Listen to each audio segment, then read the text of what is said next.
marriage that changed the world. Have you ever had a female doctor?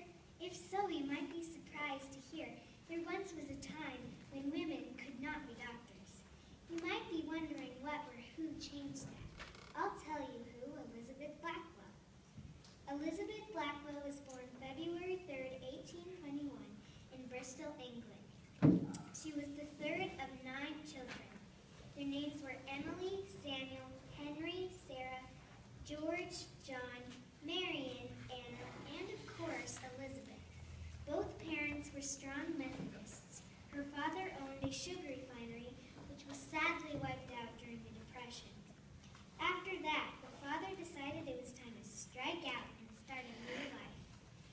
So they set sail to the USA. They first settled in the hustling and bustling New York City, where her father opened a sugar refinery. But they didn't stay for long because they moved across the Hudson River to New Jersey. Unfortunately, a fire dilapidated the sugar refinery in 1836, plunging them into debt. 2 years later, they moved to Cincinnati, Ohio, where their father again opened a new kind of sugar refinery that depended on sugar from beets instead of sugar from sugarcane.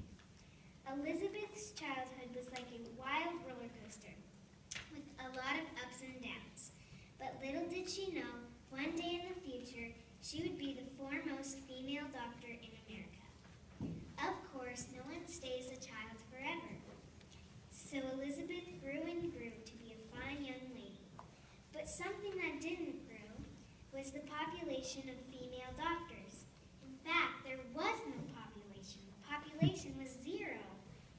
So how in the world did she become a doctor? Because someone believed she could. That someone was Mary Donaldson. When Elizabeth was 24, she visited a friend who was very ill. That friend was Mary Donaldson. Mary told Elizabeth that she would have much preferred being examined by a woman and urged her to consider being a doctor.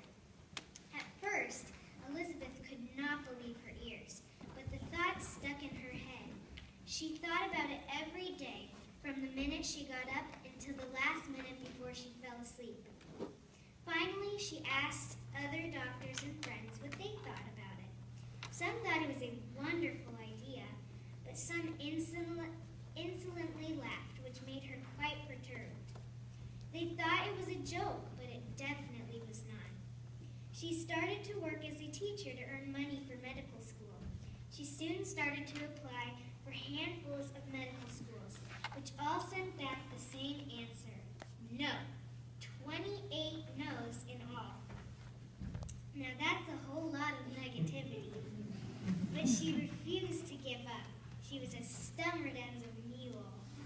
One sunny day, a letter arrived from Geneva Medical School in New York, and it said yes. She was stunned. Hastily, she packed her bags and she was on her way. What she didn't know, that this was planned to be a big joke, but the joke was on them. The townspeople were expecting her, and as she walked down the street, she heard people whispering that she was wicked or crazy. Elizabeth had believed that the students wanted her there, but they didn't. But in the end, Elizabeth was eventually accepted by the school. So why did they accept her? Because the teachers decided to take a vote. All the boys said yes because they didn't think she could keep up. But she most certainly did, because on January 23rd, 1849, Elizabeth graduated with the most skyrocketing scores in the whole class. But then, unfortunately, no one would hire her as a doctor, so she traveled to England and France for further training, and then went back to New York when she was 30 years old. In New York, Elizabeth often took long walks, seeing poor women and children that were dirty and needed care. So she decided to hold a free clinic that taught people about how staying clean would protect their health. Over the years, Elizabeth and her sister Emily, who became a doctor too, healed hundreds of people. Over time, there were so many women that needed care, they decided to open the New York Infirmary for Women and Children on May 12, 1857. This was the first hospital for women that was run by women. In 1868, Elizabeth opened a medical college for the New York Infirmary. The next year, she traveled to England to organize the London School of Medicine for Women. In 1871, she opened the National Health Society. Elizabeth didn't ever marry, but she did adopt a little girl named Kitty Berry. Elizabeth Blackwell passed away on May 31st, 1910, at the age of 89. A myriad of schools and hospitals are named in her honor, and according to the Association of American Medical Colleges, more than half of all USA medical school students today are women. Just think, if Elizabeth didn't visit her friend, she would have never become a doctor.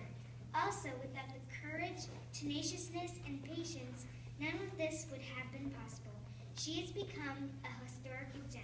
Thank you.